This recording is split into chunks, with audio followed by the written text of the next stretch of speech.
अस्सलाम वालेकुम मेरे समझदार पाकिस्तानियों। मेरा नाम रेहान तारिक है और आप मेरा यूट्यूब चैनल और फेसबुक पेज देख रहे हैं। करोड़ दरूद आकाए दो जहां नबी मेहरबा मोहम्मद मुस्तफ़ा सल्लल्लाहु अलैहि वसल्लम पर। इस दुआ और इस उम्मीद के साथ इस व्लॉग का आगाज़ करते हैं कि अल्लाह रब्बुल इज़्ज़त इस मुल्क के फैसला साजों के दिलों में समझदार पाकिस्तानियों के लिए नरमी पैदा कर दे। बानी पीटीआई साबिक वज़ीर आज़म इमरान खान पर जेल में तशद्दुद हुआ है और जेल में इमरान खान पर तशद्दुद किसने किया, एनी शाहिद का बड़ा इंकशाफ सामने आ गया और इस इंकशाफ के सामने आने के बाद एक हंगामी इजलास भी हुआ है। इस इजलास की डिटेल्स भी आपके साथ शेयर करेंगे और कौन कह रहा है, क्या कह रहा है, तशद्दुद क्यों कर हुआ, किसने किया और किस अंदाज से बानी पीटीआई को इज़ा पहुंचाया गया। ये सारा मामला आज के इस व्लॉग का हिस्सा होगा। लेकिन अभी जिस वक्त मैं आपसे बात कर रहा हूं तो supreme court practice and procedure committee के 17वें इजलास के minutes supreme court of Pakistan ने जारी कर दिए हैं। और ये बाइस ताज्जुब बात यह है और इंटरेस्टिंग भी और दिलचस्प बात भी ये है मेरे लिए कि जजेस कमेटी के अंदर इख्तलाफ अब सामने आ गया है, खुलकर वाजे हो गया है।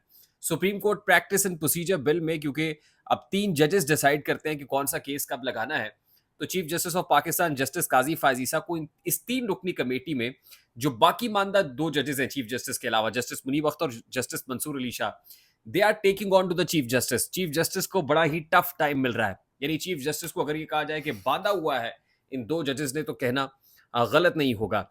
अब रिव्यू पिटिशन पाकिस्तान मुस्लिम लीग नून की जानिब से सुप्रीम कोर्ट के मखसूस नशस्तों के केस में लगाई गई। उसको रजिस्ट्रार ने नंबर भी अलॉट कर दिया 312, लेकिन वो केस समात के लिए मुकर्रर नहीं हो रहा है। और जो मिनट्स जारी किए गए हैं उसके मुताबिक दोनों जजेस, जस्टिस मुनीब अख्तर और जस्टिस मंसूर अली शाह का ख्याल यह है कि क्योंकि अभी छुट्टियां चल रही हैं, गर्मियों की छुट्टियां हैं, तो नजर सानी केस को गर्मियों की छुट्टियों के बाद सुना जा सकता है। यानी 2 महीने तो आप समझ लीजिए कि इस केस को सुनने का कोई मूड नहीं है जजेस का।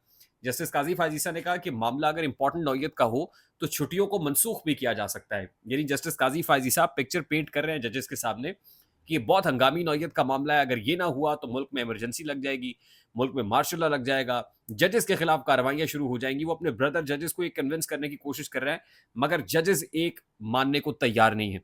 और इस हवाले से जस्टिस काजी फाजीसा के सब्र का पैमाना लबरेज भी हो रहा है और वाकिफान हाल ये बता रहे हैं कि जब उनके सब्र का पैमाना लबरेज होता है, वो ऊंची-ऊंची बात करते हैं, तो साथ ही जजेस की जानिब से उनको रोक दिया जाता है कि डोंट शाउट एट अस, यानी ये ऊंची आवाज में बात ना करें, ये हम कबूल नहीं करेंगे, आपका ये रवैया ठीक नहीं है। यहां तक मामलात हैं इस वक्त सुप्रीम कोर्ट ऑफ पाकिस्तान में और chief justice of Pakistan justice Qazi Faez Isa तन्हाई का शिकार है। अभी कुछ ही देर पहले ये मिनट्स जारी किए गए हैं और इन मिनट्स के अंदर ये बात अब खुल के सामने आ गई है कि जस्टिस काजी फाजीसा को सुप्रीम कोर्ट ऑफ पाकिस्तान के अंदर ही बहुत ही ज्यादा इस वक्त प्रेशर का सामना है।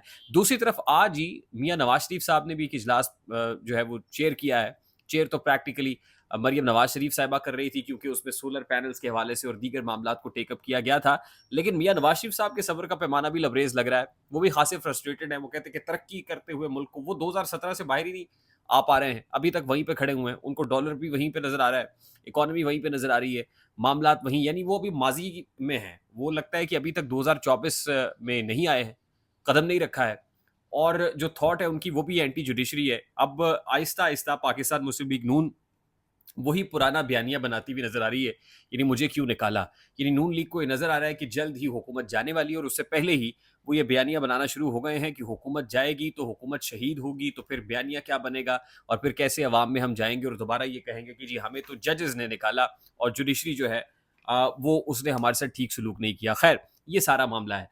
अभी थोड़ी देर पहले तहरीक तहफ़्फ़ुज़ आईन पाकिस्तान का एक इजलास हुआ है सरबरा महमूद खान अचकजई की सरबराही में और उसमें बहुत सारे मामलात को टेकअप किया गया। ये इजलास खास तौर पे एक ऐसे मौके पर हुआ है जब आज ही बानी पीटीआई और Bushra Bibi 190 million pound case की समात के दौरान अदालत में पेश हुए। जज मोहम्मद अली वड़ाइच हैं, उनकी अदालत के सामने इनको पेश किया गया। 190 मिलियन पाउंड का केस है, नैब का केस है और इस केस में आज खास तौर पे बुशरा बीबी ने सहाफ़ियों से जो गैर रस्मी गुफ्तगू की है, वहाँ पर मौजूद सहाफ़ी ये बताते हैं कि बुशरा बीबी बात करने की कोशिश कर रही थी और इमरान खान बार-बार उनको चुप करा रहे थे, रोक रहे थे। एक मौके पर इमरान खान साहब ने ये कहा बुशरा बीबी से कि इनके सामने ये बात ना करें, ये नहीं चलाएँगे, ये सेंसर्ड मीडिया है। उस पर सहाफ़ियों ने एहतजाज भी किया और कहा कि हम आपकी सारी बातें चलाते हैं, आप हमसे क्यों ये शिकवा या गिला कर रहे हैं, ये जस्टिफाइड नहीं है।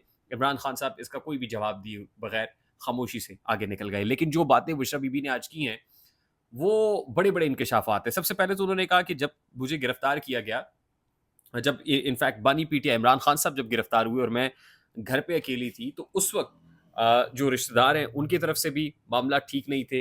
वो भी जो है मामलात को अपने लिए इस्तेमाल कर रहे थे। ख़ास तौर पे उन्होंने शिकवा किया वुकला टीम से, लीगल टीम से। वो कहते हैं लीगल टीम तो जो वुकला हैं वो फ़ोन ही उठाना गवारा नहीं करते थे।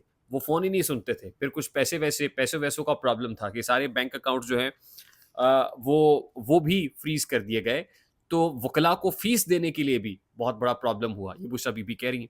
और फिर बुशरा बीबी ने ख़ास तौर पे पाकिस्तान तहरीक-ए-इंसाफ के वकील रहनुमा सेनेटर बैरिस्टर अली ज़फ़र से मुतालिक शिकवा किया। वो कहते हैं कि अली ज़फ़र साहब अडयाला जेल के अंदर बड़े प्रोटोकॉल में जाते थे, तो क्या वो बानी पीटीआई के लिए एक मैट्रेस का इंतज़ाम नहीं कर सकते थे जेल के अंदर? ये बात बैरिस्टर अली ज़फ़र से मुतालिक बुशरा बीबी ने की।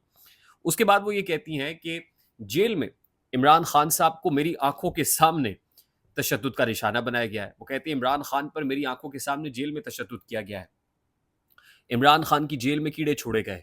वो कहती हैं कि मुझे नैब के जो मर्द एहलकार हैं, उनकी जानिब से धक्के दिए गए और फिर नैब के अगेंस्ट जो कार्रवाई है, नैब एहलकारों के अगेंस्ट कार्रवाई का इंदिया भी इमरान खान साहब ने दिया कि उनके अगेंस्ट हम कार्रवाई करेंगे।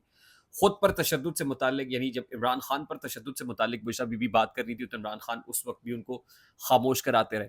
फिर बुशरा बीबी ने कहा कि जी अगर ये समझते हैं कि मैं मुझ पर मुश्किलात डाल के मुझे अलहदा कर देंगे या बानी पीटीआई को मैं छोड़ दूँगी, तो ऐसा हो नहीं सकता। मुझे सारी ज़िंदगी भी मौत क्या चीज़ है, मुझे मरना भी पड़ा, तो मैं इमरान खान साहब का साथ नहीं छोड़ूँगी।